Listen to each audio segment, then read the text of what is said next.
Hi, this is Mason with Edwards Gutter Cleaning. Today we're going to be doing a concrete and house wash.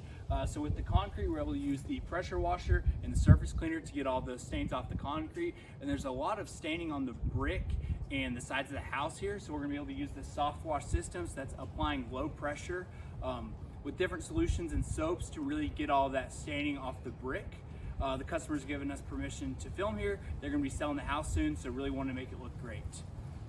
So as you can see, we have quite a bit of buildup along the house.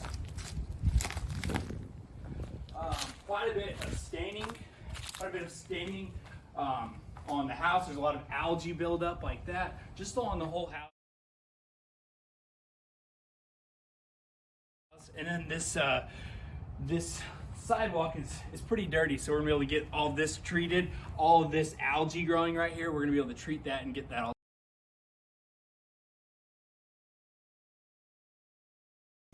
So in this house, we're spraying a surfactant and another solution mixed together to really kill all of this mold. It comes out pink, and it really does a great job on this type of siding, and just getting everything washed off.